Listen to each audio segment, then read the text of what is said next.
Trago a saudação da Igreja Presbiteriana de Vila Nova, do Seminário Presbiteriano Brasil Central, onde eu já sou professor há quase 25 anos.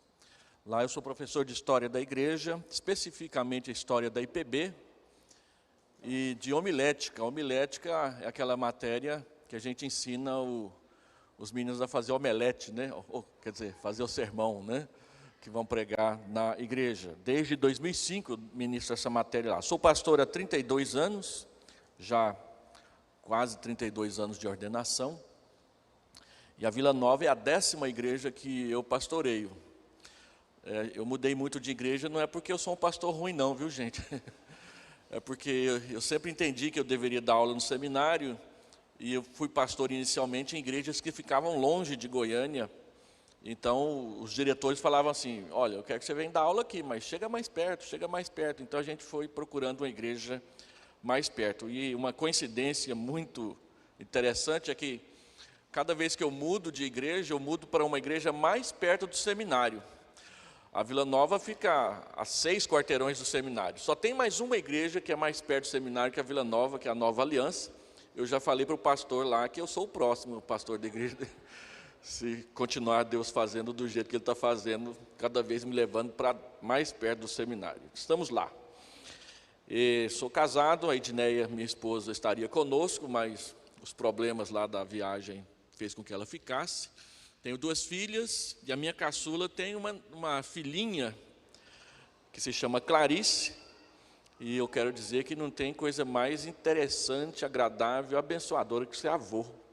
Então, vocês aí que são recém-casados e pensam em não ter filhos, não faz essa maldade com seus pais, não. Traz a Simone Quaresma aqui, que ela vai falar sobre maternidade, e vocês vão ver um monte de gente ficando grávida logo depois. Nós levamos a Simone Quaresma da Vila Nova, depois que ela passou por lá, 6 irmãs da igreja se engravidaram, e algumas que pensavam em não ter filhos, falaram, eu estou reavaliando a minha situação. E eu peço que os maridos as incentivem a reavaliar biblicamente a vocação do mandato familiar. Nós estamos aqui para trazer a palavra. Ontem eu falei sobre serviço em 2 Coríntios capítulo 5. Hoje eu quero falar sobre oração. Abra comigo a palavra do Senhor, 2 Reis, capítulo 6, verso 8.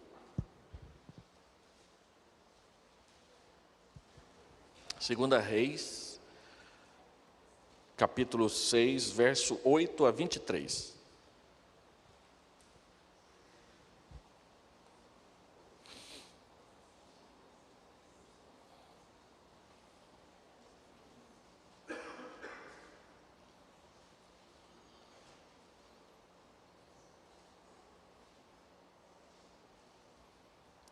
A palavra do Senhor diz assim: o rei da Síria fez guerra a Israel e, em conselho com seus oficiais, disse: em tal e tal lugar estará o meu acampamento. Mas o homem de Deus mandou dizer ao rei de Israel: guarda-te de passares por tal lugar, porque os sírios estão descendo para ali. O rei de Israel enviou tropas ao lugar de que o homem de Deus lhe falara, e de que o tinha avisado, e assim se salvou não uma nem 2 vezes. Então, tendo-se turbado com este incidente o coração do rei da Síria, chamou ele os seus servos e lhes disse: não me fareis saber quem dos nossos é pelo rei de Israel?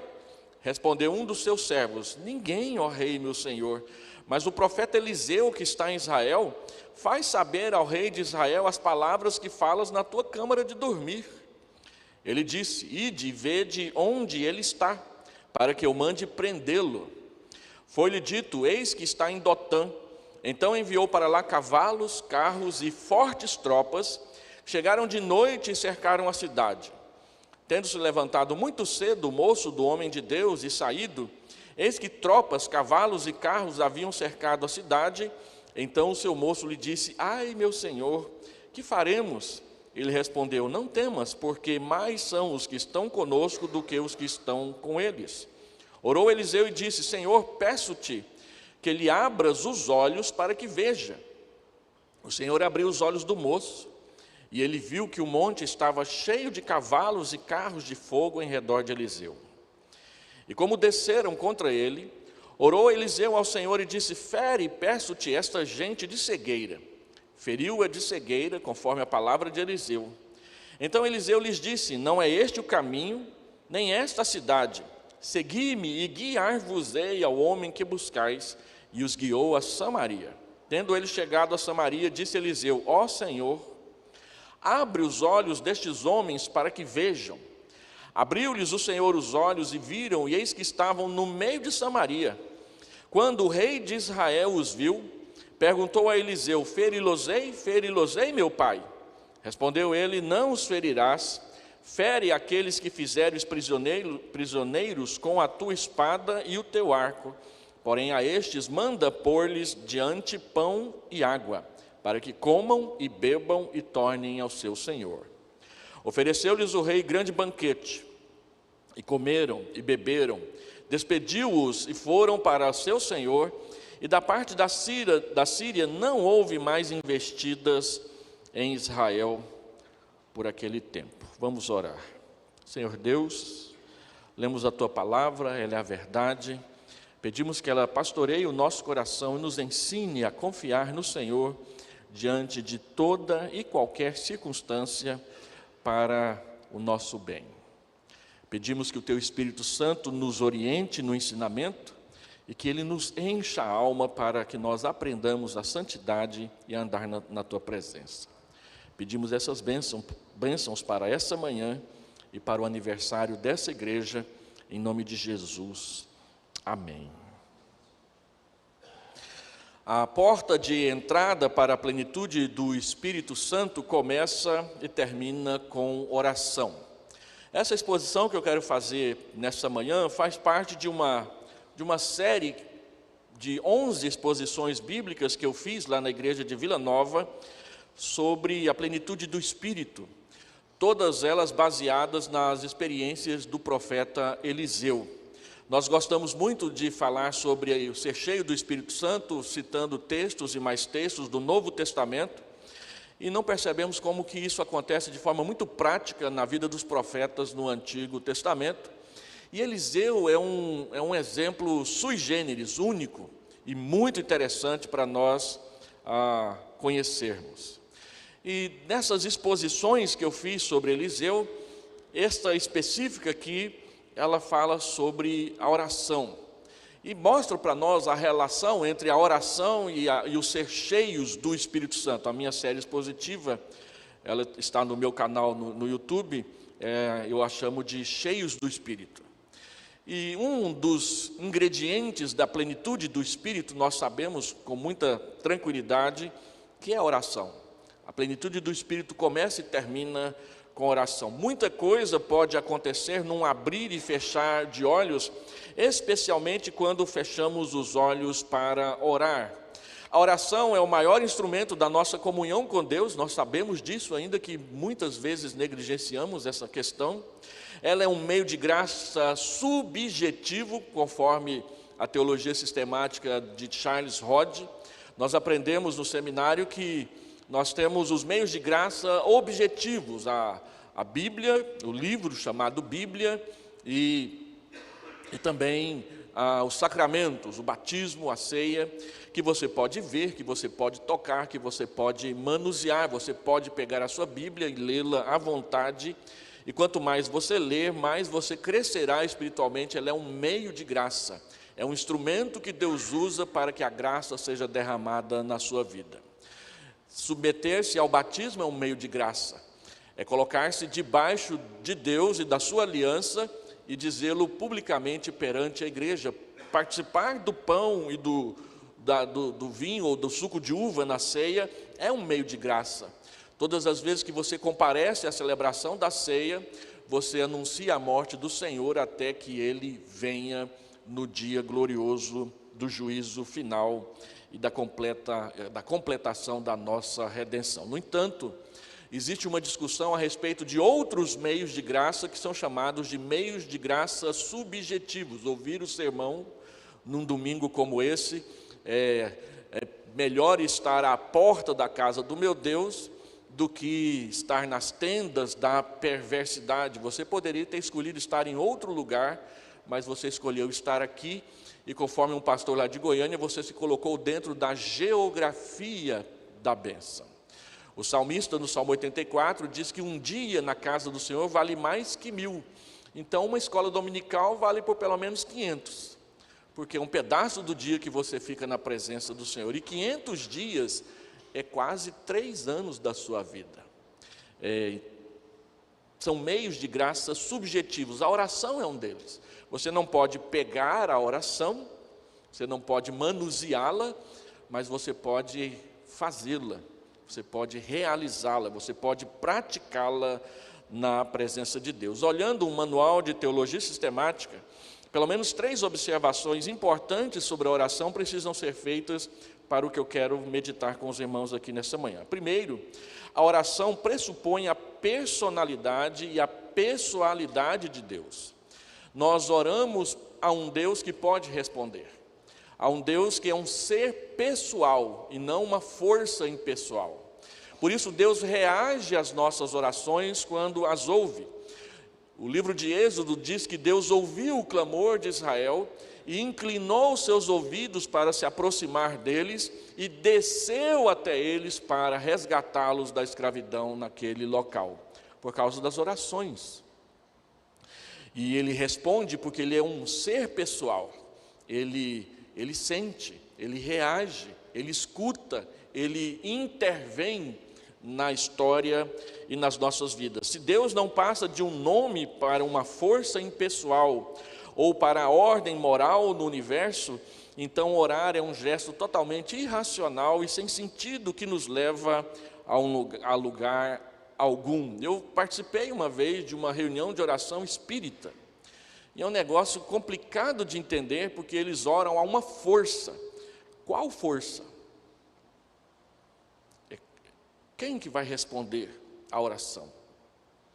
Segundo, a oração pressupõe que Deus está perto de nós. Paulo fala em Filipenses capítulo 2 e 3, mais especificamente o capítulo 4, que nós devemos apresentar as nossas ansiedades na presença de Deus, porque Ele está perto. Deus é o Deus de perto, ainda que Jeremias fala que Ele é um Deus de perto e de longe. E tem uma música muito famosa que de vez em quando a gente canta na igreja, que não percebeu isso lá no texto de Jeremias, diz que Deus é um Deus de perto, não de longe. Não, Deus é Deus de perto e de longe, dos dois lados dessa moeda. E porque Ele está perto, Ele pode não só nos ouvir, como Ele também pode nos socorrer nos momentos de crise da nossa vida. Ele não é somente capaz de manter relação conosco, Ele também deseja manter relação conosco. Deus quer que nós oremos, Deus quer nos responder, Ele está inclinado positivamente a responder. Isaías 26 diz que quando Deus quer realizar alguma coisa na terra, Ele convoca o seu povo para orar. Por isso que todos os grandes reavivamentos da história começaram com 2 características principais: reuniões de oração e reuniões para se estudar a Bíblia sistematicamente. Todos eles, sem exceção, na história da igreja. Por que Deus é assim? Porque Ele conhece os nossos pensamentos à distância. E para Ele, as nossas mais complicadas e inexpressíveis aspirações são fáceis de entender e penetrar. Um dos textos mais maravilhosos da Bíblia é aquele de Efésios, que diz que Deus é capaz de responder a tudo quanto nós pedimos e até pensamos em pedir. Uma vez lá no meu início do ministério, eu estava em casa, não tinha dinheiro para comprar doce, eu gosto de doce. Eu falei assim, puxa vida, eu podia comer uma goiabada agora.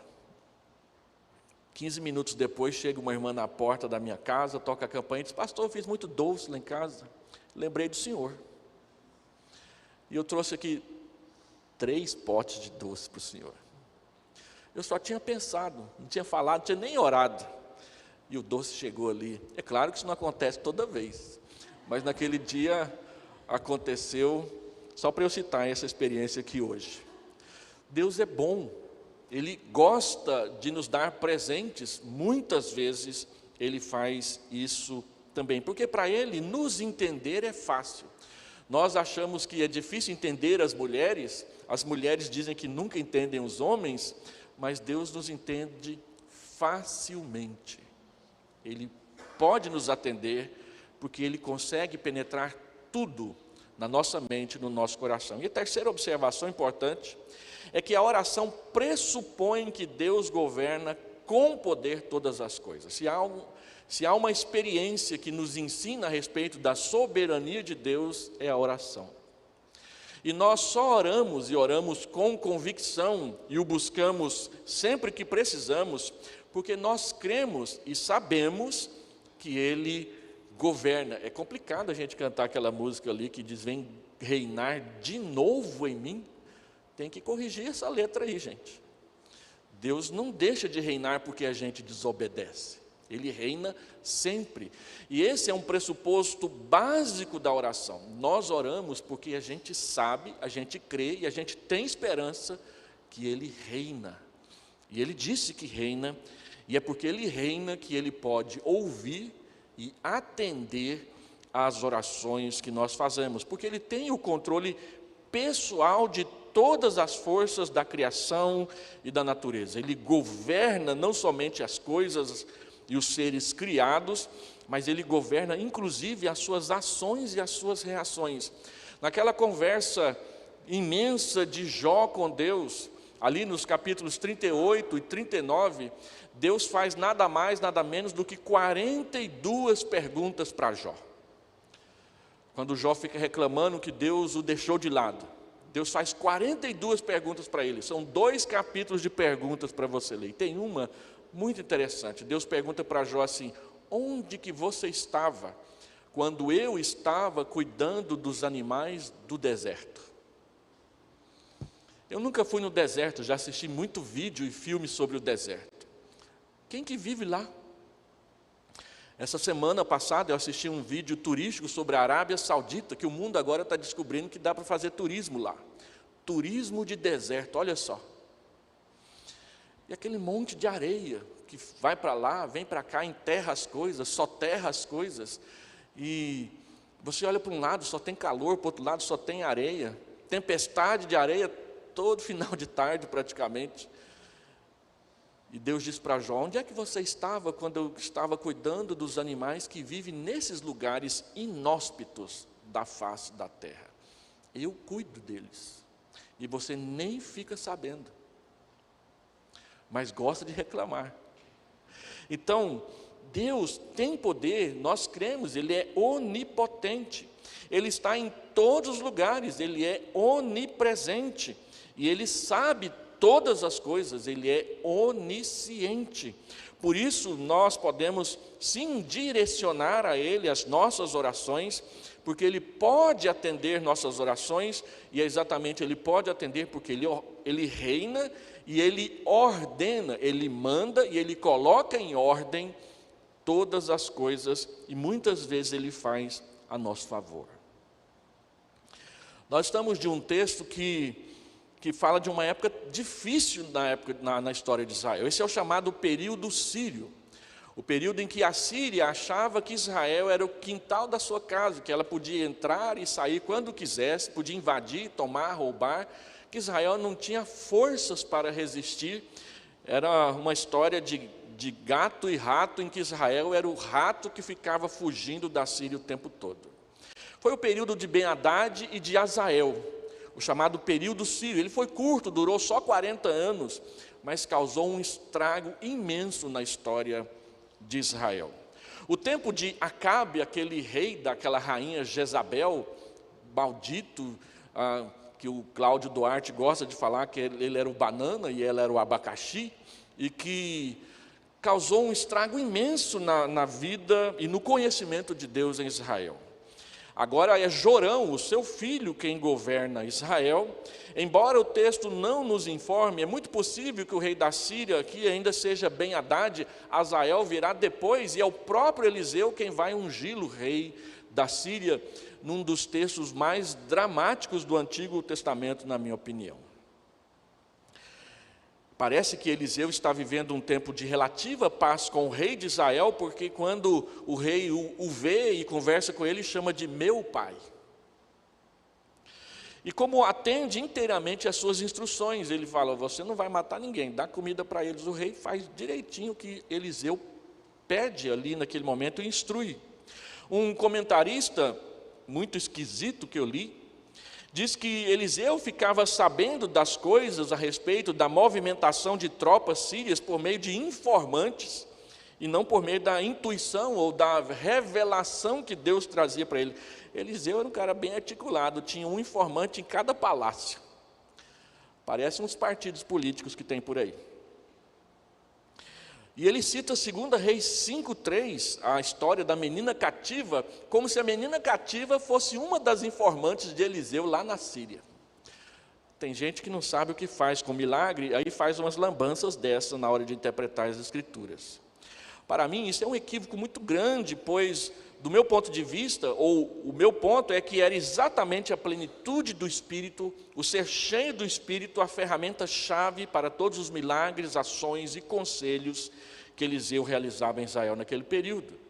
É interessante que os milagres de Eliseu sempre visam Israel, nunca a Síria, nunca os inimigos, porque ele queria deixar bem claro que havia um Deus em Israel, e Israel estava paulatinamente abandonando o seu Deus. Você percebe na leitura da história de Eliseu, que Eliseu sempre que faz alguma coisa, ele diz para o rei: olha, é para que você saiba que tem Deus em Israel. Não é para o inimigo lá, o estrangeiro. É a igreja que precisa saber que o Deus dela reina e governa, e ela precisa aprender a obedecê-lo e a confiar nele. Deus falava com Eliseu, Deus falava para Eliseu, e a ironia da resposta dos soldados à investigação do rei é a prova disso. Não, mas ele fica sabendo que o senhor fala lá no seu quarto de dormir. E os líderes do rei da Síria falam isso para ver se esquivam da acusação de que tinha um traidor, um dedo duro, um informante dentro do palácio da Síria. E é por causa disso que ele diz: vou mandar prender esse cara. Olha o quanto que a Síria achava que era dona de Israel. Eliseu está lá em Israel e disse: vou lá mandar prendê-lo. Vou entrar e sair a hora que eu quiser. O rei de Israel não manda nada lá, eu que mando lá. E nesses tempos de arrogância, de totalitarismo, Deus vem e mostra quem é que realmente governa. Ele sabe o que o rei diz no seu quarto de dormir, e ele diz para Eliseu, e Eliseu também fica sabendo.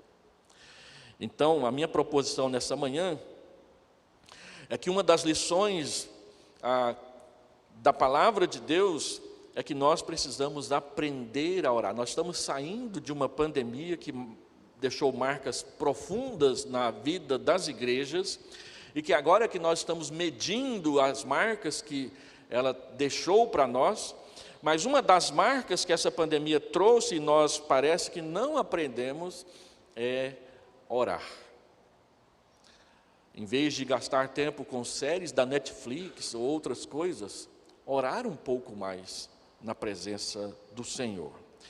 Nesse episódio crítico do ministério de Eliseu, os irmãos perceberam, ele faz 3 orações nesse pequeno parágrafo. E Deus responde às 3. E é sobre essas orações que eu gostaria de falar com os irmãos. Meu tema é abrindo os olhos para ver, porque 2 vezes Eliseu pede para abrir os olhos e uma vez ele pede para fechar os olhos. Então a primeira oração, no verso 16, verso 17, é para que Deus abra os olhos daquele moço, para que ele veja o que ele precisa saber. Os irmãos veem que o menino ali, o rapaz, acorda bem cedo, o moço, o membro da UMP da cidade de Dotã. Ele acorda cedo, vai lavar o rosto, vai preparar o café, e aí ele vê que a cidade, que não era muito grande, está completamente cercada pelas tropas do rei da Síria. E se você ler o texto com atenção, fortes tropas, o BGP do Palácio Real, o batalhão da guarda presidencial, os melhores soldados do rei estavam ali para prender Eliseu. E o moço vê aquilo e ele diz: ai, acabou, já era, é hoje que a gente morre. E ele se volta para Eliseu com a sua queixa e ele diz: o que a gente vai fazer? Não tem para onde fugir. Nós vamos morrer. E a resposta de Eliseu é: não tenha medo. Mais são os que estão conosco do que os que estão com eles. E é quando ele diz isso: não tenha medo, mais são os que estão conosco do que os que estão com eles, é que ele ora: Senhor, abra os seus olhos para que ele veja que mais são os que estão conosco do que os que estão com eles. Esse texto no Antigo Testamento, ele abre para nós aquela intrigante realidade do mundo espiritual ao nosso redor.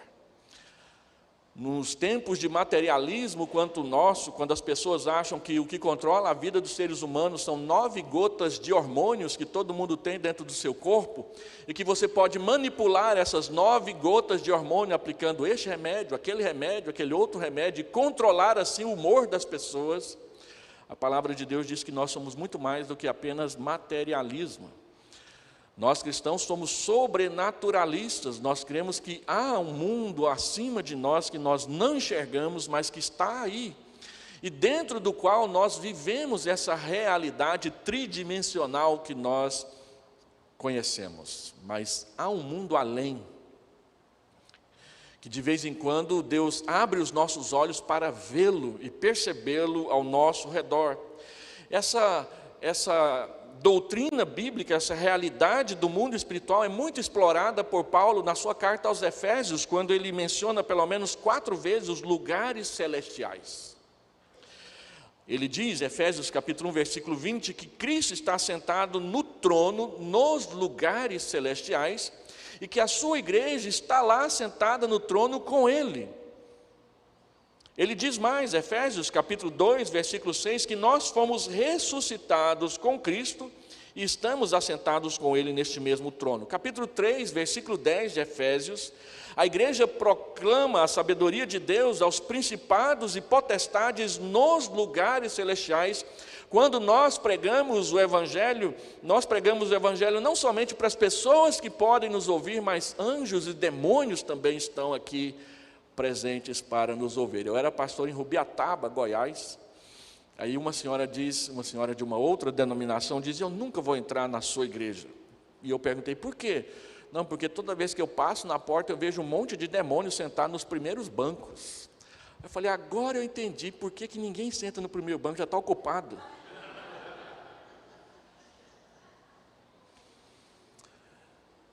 Engraçado que ela viu os da nossa, mas não viu os da dela.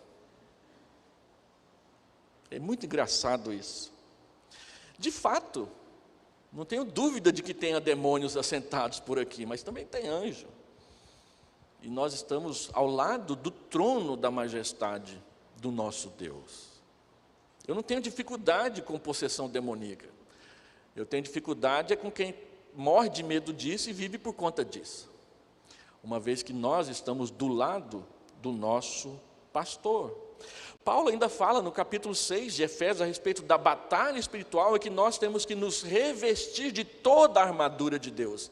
Uma armadura que não é simplesmente aqueles objetos físicos do escudo, da espada, do capacete e do cinto e da couraça, porque é o capacete da salvação, é a couraça da verdade ou da justiça, é o cinto da verdade, é a sandália do evangelho, é a espada do Espírito e é o escudo da fé. Então a nossa atenção não tem que estar no escudo, tem que estar na fé. A nossa atenção não tem que estar no capacete, mas tem que estar na salvação. O capacete ocupa a cabeça, então o que tem que ocupar a nossa mente é a salvação e não o medo de perdê-la. O que deve ocupar o nosso coração não é uma couraça, mas é a justiça que nos justifica, o perdão que paga as nossas dívidas de pecado com Deus. Nós não temos que ficar prestando atenção no cinto, mas na verdade o que dá firmeza à nossa vida é a verdade. Se eu me apego à verdade, a minha vida tem firmeza. Se eu deixo a verdade de lado, eu perco essas coisas. Paulo fala sobre isso abertamente no Novo Testamento, e Eliseu está orando por isso aqui no Antigo Testamento. Abra os seus olhos para que ele veja que há muito mais do que a gente pode simplesmente enxergar com os olhos, e que Deus está fazendo ao nosso redor e a favor de nós. E ele fala isso para que aquele moço não tenha medo. Eliseu, sob a permissão de Deus, acessa esse mundo espiritual pela oração. E é verdade que há uma outra realidade. Não é a força de Star Wars, que a força esteja com você, zip, zip, zip, zip, zip. Nada disso. Não é a força, não é o yin e yang, o preto e o branco. É o mundo espiritual que Deus criou, que já existia quando Ele criou a matéria e nós no meio dela, e que existe um conflito lá que a gente tem muita dificuldade de entender, porque Deus não disse tudo a respeito dele. Mas quando você lê o livro de Apocalipse, você percebe que nós estamos no meio desse conflito todo entre o dragão e o cordeiro, o leão da tribo de Judá. E que nós somos uma peça, um instrumento, um grupo, um detalhe desse conflito maior que está acima das nossas cabeças. E é muito mais do que a viagem no tempo ou a dobra espacial de Jornada nas Estrelas. É uma realidade paralela e presente com a nossa, da qual nós participamos e na qual acontece nesse momento uma grande batalha espiritual. Só nos tornamos conscientes e ativamente participantes nesse mundo celestial se conhecermos e compreendermos o plano de Deus, os seus propósitos revelados nas Escrituras e o Senhor Jesus. Agora preste atenção. O moço só poderia ver se Deus abrisse os seus olhos para ver. E é para isso que Eliseu ora. Nós só enxergamos e andamos no mundo espiritual conscientes dele, se Deus abrir os nossos olhos para ver. Segundo, o que aquele moço viu estava além e acima de qualquer capacidade humana de realização. São os mesmos carros de fogo dos quais um deles separou Eliseu de Elias lá atrás, na beirada do Rio Jordão. Agora tem um monte por ali, um exército deles. Terceiro, o propósito da revelação era muito específico: tirar o medo dos olhos e do coração daquele rapaz. O que ele viu foi tão maravilhoso e tão poderoso que foi capaz de tirar o medo dele das fortes tropas da Síria. E quarto, ele só viu o que Deus lhe revelou, ele não viu mais. Ele viu os anjos de Deus, mas ele não viu os demônios, porque Deus não quis mostrar. Deus mostra o que Ele quer para cumprir os seus propósitos. E Ele faz isso com a igreja hoje ainda. Ele nos revela o que Ele quer para cumprir os seus propósitos. Então Eliseu ora para que o moço tenha os seus olhos abertos para entender e ver o que Deus quer fazer. É para isso que nós precisamos orar, porque aquilo que Deus falou e mostrou era suficiente para tirar o medo e produzir segurança. E era isso que aquele rapaz precisava naquele momento, e é por isso que Deus diz: ore, coloque todas as suas ansiedades, os seus medos, os seus equívocos, as suas dificuldades, as suas desesperanças, os seus traumas, os seus ressentimentos, as suas mágoas na presença de Deus, porque Deus, quando Ele vem e fala com você e mostra o que Ele quer fazer, Ele te ajuda a vencer essas coisas. Não são os remédios dos psiquiatras, que podem ajudar, mas quantos confiam só nos remédios dos psiquiatras e cada vez mais estão ficando viciados naquelas drogas e não conseguem se livrar mais? Mas a Bíblia diz que a oração é um recurso que te coloca diante do Deus vivo das Escrituras, que é capaz de instantaneamente tirar o medo do seu coração por aquilo que Ele vai te mostrar. Por isso Jeremias diz: invoca-me e te responderei, anunciar-te-ei coisas grandes e ocultas que não sabes, porque assim diz o Senhor. As causas da instabilidade espiritual de muitos crentes é aquela curiosidade ignorante de querer saber o que Deus não quis revelar. Em vez de nos concentrarmos naquilo que Deus disse que é suficiente para nós, nós queremos saber o que Ele não disse. Quem é a esposa do Caim mesmo? Deus não disse. Todo novo convertido pergunta essa pergunta, em algum momento na sua vida. E tem crente aí de 40 anos na igreja que continua duvidando a respeito dessa história. Deus não mostrou quem é a esposa de Caim. Tem gente por aí que fala que Adão teve uma esposa antes de ter Eva, uma tal de Lilith, que vem lá da cabala judaica. E você encontra um monte de vídeo no YouTube tentando explicar quem é essa mulher. E ninguém quer saber nada de Eva, que está lá revelada nas Escrituras, a mãe de todos os homens e mulheres da face da terra. Nós queremos saber o que Deus não disse, mas o que Deus não disse não é importante para nós. É o que Ele diz, é o que Ele mostra, é o que Ele revela, que tira o medo, traz segurança, aumenta a esperança e fortalece a fé na palavra dEle. Então a oração é: abra os olhos do teu povo para que o teu povo veja o que o Senhor quer mostrar. Porque o que Deus quer mostrar é suficiente para tirar o medo e dar segurança para a sua igreja. Segunda oração. A segunda oração, versículo 18 e 19, é para que Deus feche os olhos daqueles soldados, para que não vejam e não façam o mal que Deus não mandou eles fazerem. Ora, aqueles homens estão ali para prender Eliseu. Eles estão ali para satisfazer a vaidosa arrogância do rei da Síria, que acha que Israel é um povinho que ele pode dominar do jeito que ele quiser. Mas Israel pertence a Deus. E ele vai ter que brigar aí com Deus pela posse de Israel. Então ele manda as suas fortes tropas para prender o homem que Deus colocou em Israel, e ele não consegue. Lembram da lista de Schindler? Aquele rabino lá, que um dia o capitão queria matá-lo a todo custo, porque ele tinha feito só 3 dobradiças e tinha que ter feito o triplo daquilo. E aí ele manda o rabino fazer uma dobradiça, e ele faz uma dobradiça com menos de 3 minutos. A cena é lenta e é completa. Você acompanha todo o percurso do rabino fazendo uma dobradiça, para ver que ele é rápido, e ele só tinha feito 3.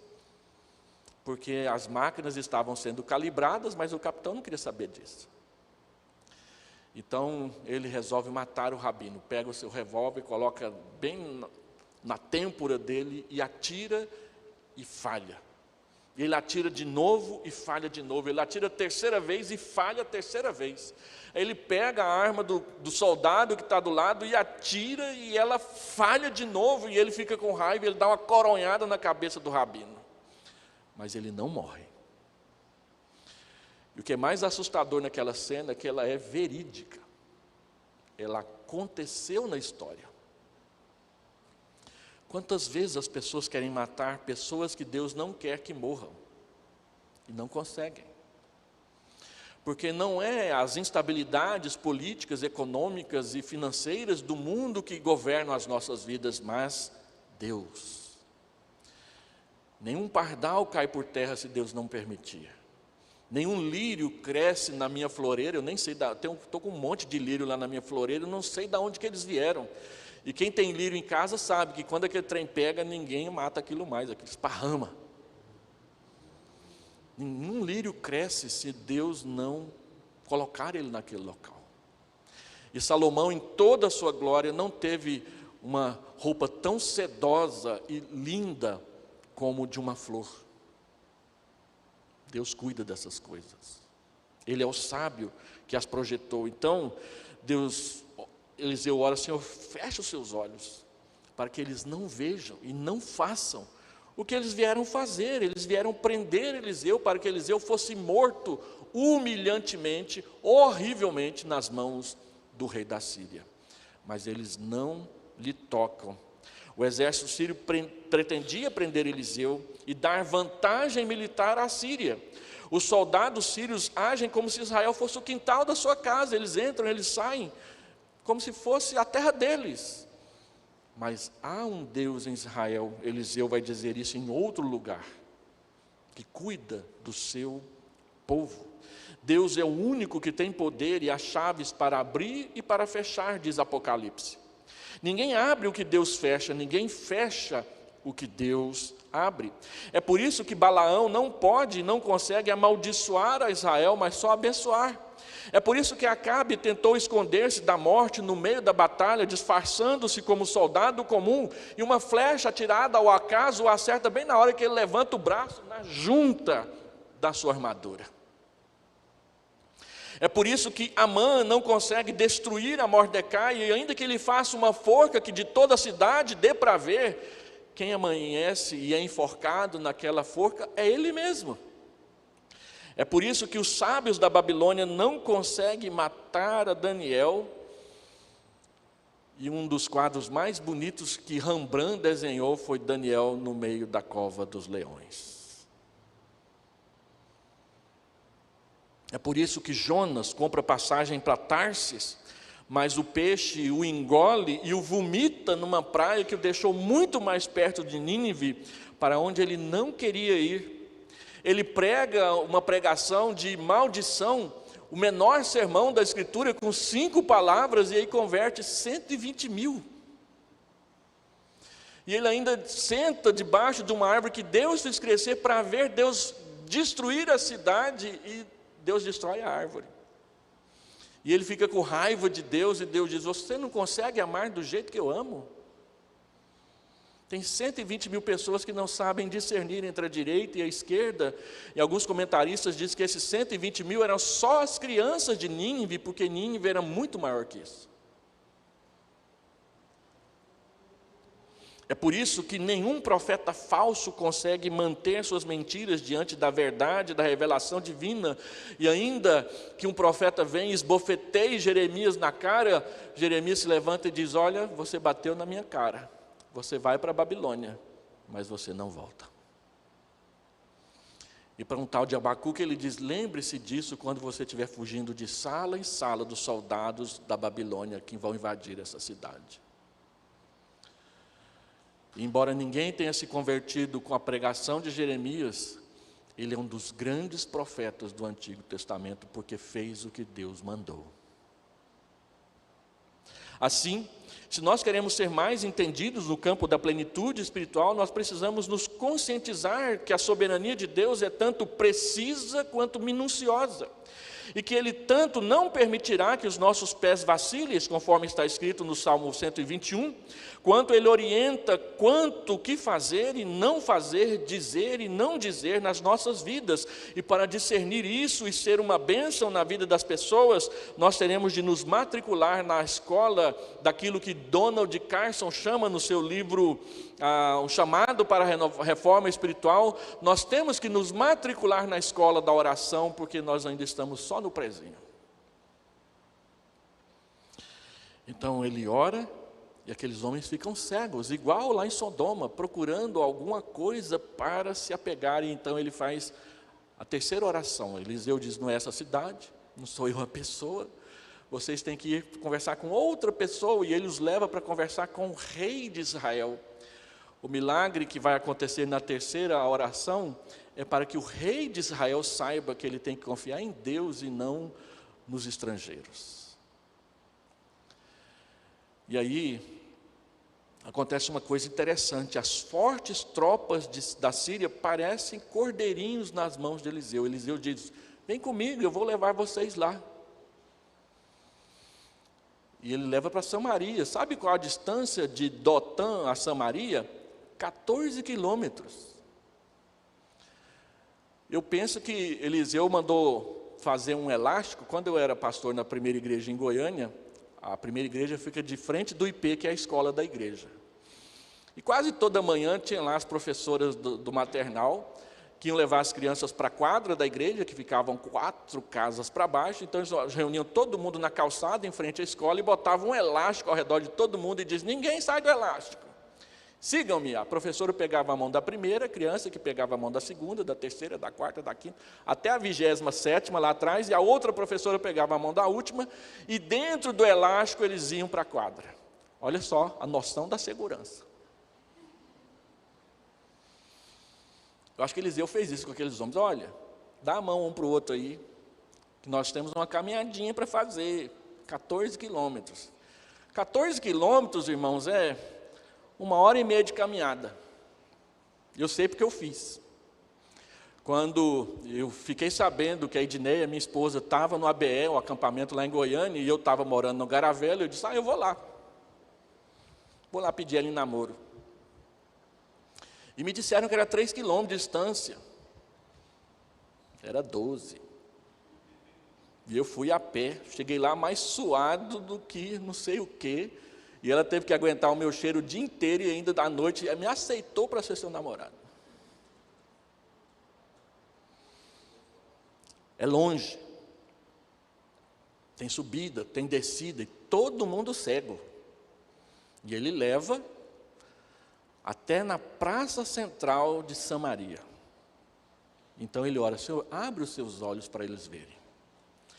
Abra os olhos para ver e entender o verdadeiro propósito de Deus para as suas vidas. Ele abre os olhos, o rei de Israel fica apavorado e diz, o que eu faço? Eu mato? Ele diz, não, você só vai matar quem você prendeu com a sua espada. Tem alguém aqui que se habilita a isso? Você não prendeu ninguém, fui eu. Então você vai fazer o seguinte, dá pão para eles, dá água para eles e manda eles para casa. Vai acabar com essa guerra. Aí ele, não, eu dou conta de dar mais do que isso. Deu um banquete.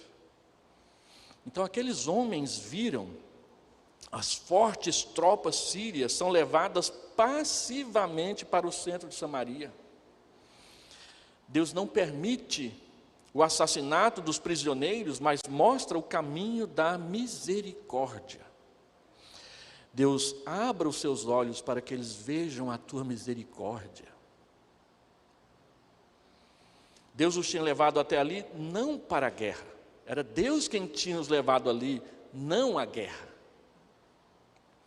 Não estamos aqui para matar uns aos outros, mas para cuidar uns dos outros. O que Deus fez naquele dia, fez cessar as hostilidades entre as duas nações por um tempo. Deus nos levou ali para mostrar-lhes a sua misericórdia, e essa é a minha deixa para falar de Jesus Cristo. Onde Deus mostrou a sua misericórdia tão grandemente outra vez? Na cruz. Na cruz. Deus mostrou as suas verdadeiras intenções para conosco.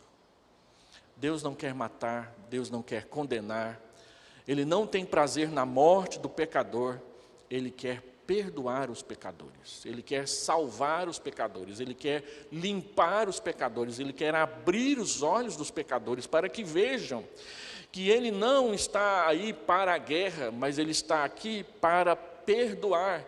Ele quer jogar por cima dos seus ombros os nossos pecados, Ele quer jogar para o mais distante no Oriente os nossos pecados, Ele quer jogar na mais profunda cova ali, nas Fossas Marianas, no Japão, os nossos pecados, 10.164 de profundidade, mais fundo do que a altura do Monte Everest. Ele quer fazer com que a distância entre nós e os nossos pecados seja a distância do céu na terra. É isso que Ele quer fazer. Foi para isso que Ele permitiu aqueles homens fortes ficarem cegos, para que ao abrir os seus olhos eles percebam que estão inteiramente nas mãos de Deus, mas que Deus não quer judiar deles, Deus não quer fazer o mal para eles, Deus não quer acabar com eles, Deus não quer enganá-los, Deus não quer trapaceá-los, Deus quer abençoá-los. Quando nós fazemos um culto como esse, nós não estamos aprontando armadilhas para as pessoas, nós estamos convidando as pessoas para conhecer Jesus. Não é a igreja presbiteriana, não é o Supremo Concílio, não é o carisma, os bens da igreja, o patrimônio da igreja, é Jesus, o Senhor, o Salvador, que foi à cruz humildemente e se entregou por nós. Romanos capítulo 5 diz que Ele se entregou por nós quando nós éramos fracos. Fracos moralmente, quando não conseguimos manter firmes as nossas decisões morais, de não nos envolver com pornografia, de não nos envolver com dolo nos nossos negócios, de não nos envolver com mentiras, com fofocas, com escândalos. Ele morreu por nós quando nós éramos inimigos de Deus, quando nós achávamos que conhecer a Deus era uma bobagem. Eu me lembro do meu pai passando em frente a uma igreja da Assembleia de Deus, e do nada ele falava assim: eu nunca vou entrar aí. Aí todas as vezes que eu passava em frente àquela mesma igreja, eu falava: eu nunca vou entrar aí. Mas entrei. Não foi na Assembleia de Deus, foi na Presbiteriana. E olha só onde eu estou hoje. A Bíblia diz em Romanos 5 que nós fomos alvos da morte de Cristo quando nós éramos ímpios. O ímpio não é a pessoa que não conhece a Deus. O ímpio é aquele que conhece a Deus, mas não se consagra. O oposto do ímpio é o pio, o piedoso. O piedoso é aquele que se submete às ordenações de Deus. O impiedoso é aquele que sabe o que deve fazer, mas escolhe fazer diferente. E mais, Cristo morreu por nós quando nós éramos pecadores, quando nós não conseguimos acertar o alvo correto das nossas vidas. Essa entrega, diz Paulo em Romanos 5,8, é a prova do amor de Deus por nós. Mas Deus prova o seu próprio amor para conosco pelo fato de ter Cristo morrido na cruz por nós, sendo nós ainda pecadores. Por que aqueles homens estão no centro de Samaria? Ou para que aqueles homens estão no centro de Samaria? Para que Deus lhes mostre o seu amor, a sua misericórdia, e os mande para casa sem Eliseu, mas conscientes de que Deus os perdoou. Então, o que a gente pode tirar de tudo isso? Primeiro, saiba que existe um mundo espiritual ao nosso redor, povoado por anjos e demônios, e eles lutam conosco. Alguns contra nós, outros a favor de nós, e nós lutamos com eles, ou a favor daqueles que lutam contra Deus, ou a favor daqueles que lutam por Deus. Nós fazemos parte da batalha espiritual, e você precisa saber de que lado você está. Você não é neutro nessa batalha. E você deve decidir de que lado você vai lutar hoje, antes de sair daqui, se você ainda não decidiu. Segundo, só é possível ir lutar nesse mundo espiritual se nós formos equipados com toda a armadura de Deus. E a armadura de Deus é equipada em nós, em toda oração e súplica, quando nós oramos por todos os santos, quando nós oramos todo tipo de oração e quando nós oramos em todo lugar. Efésios capítulo 6, verso 18 a verso 20. Mas tem mais. Os equipamentos da armadura de Deus não são físicos, eles são espirituais. E eu já falei sobre isso. Por isso nós devemos orar com toda oração e súplica, orando em todo o tempo, orando com toda a perseverança e orando por todos os santos. Terceiro, o caminho da plenitude espiritual não é o caminho do isolamento, mas é o caminho do envolvimento. Portanto, uma palavra que você precisa incluir no seu vocabulário evangélico é envolva-se.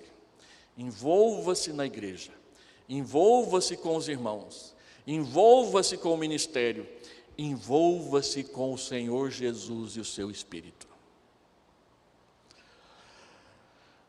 E aí, eu fico pensando naquele moço. Ele acordou, nem sabia que existia um mundo espiritual. Viveu tudo aquilo ao lado de Eliseu.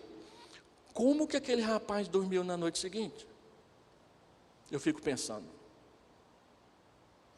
Depois de ver, depois de presenciar, depois de experimentar, depois de saber o que Deus está fazendo. Como é que ele ia acordar de manhã e olhar pela janela? Como é que ele ia fazer o café? Como é que ele ia colher as coisas, buscar as coisas, comprar as coisas? Ou ele vai ficar será que tem um ali? Será que tem um ali? Ou ele vai ficar tranquilo, sabendo que tem um aqui, que tem um ali. E eu não preciso ficar morrendo de medo de coisíssima nenhuma. ele saberia que Deus estava cuidando dele o tempo todo. Enquanto ele estivesse envolvido com as coisas de Deus, envolvido com os planos de Deus, Deus estaria cuidando dele. Quem realmente cuida de nós não é o nosso plano de saúde, muito menos o INSS do SUS. Você sabe que não é. Ainda que o SUS seja o melhor plano de saúde público do mundo, você sabia disso? Com toda essa atrapalhada que a gente vê aí, é o melhor plano de saúde público do mundo. Nem os Estados Unidos têm um igual. E não conseguem implantar, porque eles gostam demais de dinheiro lá, então eles não conseguem implantar. Mas não é o SUS que cuida da gente, nem na emergência. É Deus. Ninguém morre se Deus não permitir. Ninguém vive se Deus disser, acabou, vem conversar comigo. Muitas coisas acontecem não por acaso ou por manipulações, mas porque Deus quer ou Deus permite que elas aconteçam, para provar a nossa fé, para saber se nós andaremos com Ele ou não, e deixar evidente em que ou em quem nós realmente confiamos. Mas são os que estão do nosso lado, do que os que estão do outro lado. E aí a pergunta é, o que mudou depois da pandemia? O que está mudando? Ou o que precisa mudar na forma como você ora na sua casa? Deixa eu tentar concluir. A conclusão também é grande. O que nós podemos aprender com isso? Primeiro, que o mundo em que nós vivemos é mais do que os nossos olhos conseguem enxergar. E você sabe disso. Então prepare-se. Participe, envolva-se. Segundo, você tem que escolher de que lado você vai ficar. Porque o mundo passa e com ele também passa o seu prazer. Quando você olha lá para o final, onde você vai estar? Hoje à noite eu quero falar um pouco sobre isso, na conclusão do sermão da noite, eu vou deixar para lá então. Terceiro, aprenda a orar.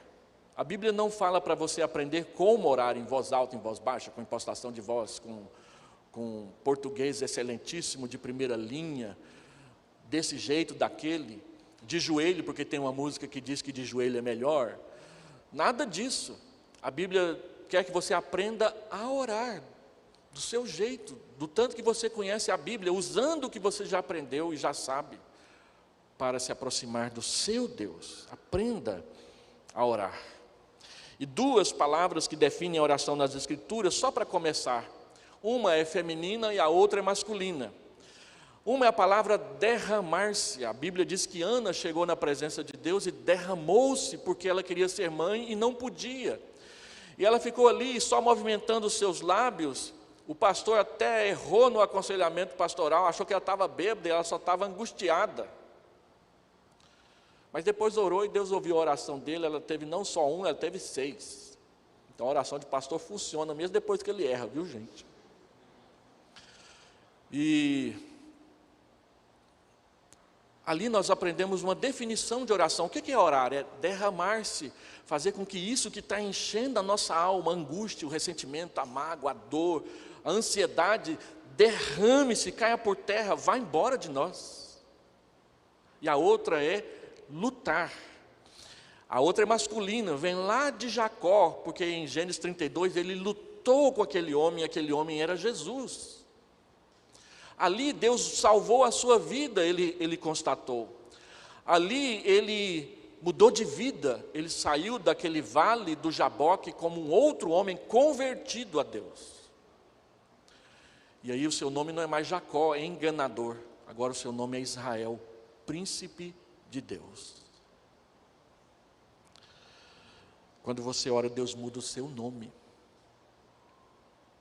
porque Ele muda o seu jeito de se relacionar com Ele. Então, pela oração, nos entregamos a Deus.